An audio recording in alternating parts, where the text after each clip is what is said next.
চাকরির পিছনে না ঘুরে ব্যবসায় মনোনিবেশ করেন তরুণ। মাত্র ১.৫ বছরেই হয়ে উঠেছেন প্রায় কোটি টাকার মালিক। বলছিলাম তরুণ উদ্যোক্তা বাঁধনের কথা। সিলেটের সুনামগঞ্জ জেলার ধর্মপাশার বাসিন্দা তিনি। পড়াশোনা করছেন সিলেটের এমসি কলেজের সমাজবিজ্ঞান বিভাগে। বাবার স্বপ্ন ছিল পড়াশোনা শেষে সরকারি চাকরি করবে আদরের সন্তান। তবে সরকারি চাকরির সামান্য বেতনে টানাপূরণের সংসারে বাঁধনের বড্ড আপত্তি। শুরুটা করেন টিউশনের টাকা জমিয়ে, পরে পরিবার থেকেই কিছু ধার করে একত্র করেন ৫০,০০০ টাকা। সেই টাকা দিয়েই ঘরে বসেই শুরু করেন অনলাইনে পণ্য বিক্রি। বাবা চেয়েছিল যে আমি যেন চাকরি করি, আর আমার ফ্যামিলি ফ্রেন্ড সার্কেল সবাই মূলত রিকমেন্ড করে যে না, বিদেশ যাওয়ার জন্য।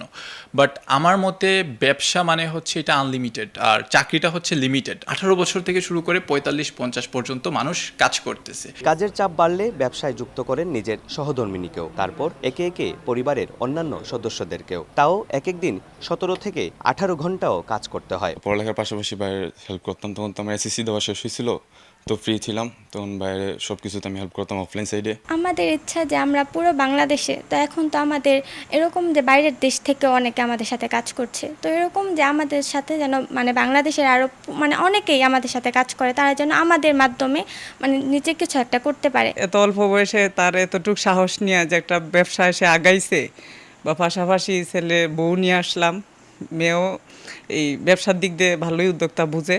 এই দিক দিয়ে আমি নিজের গর্বিত করি, আমার ছেলে আমার বউ একটা ব্যবসা দাঁড় করাইছে। ১০ থেকে ১৫টি আইটেম নিয়ে শুরু করলেও এখনও প্রায় ১৫০০টির উপর পণ্য রয়েছে বাঁধনের ই কমার্স সাইটে, যার বাজার মূল্য ৮০ লাখ টাকারও বেশি।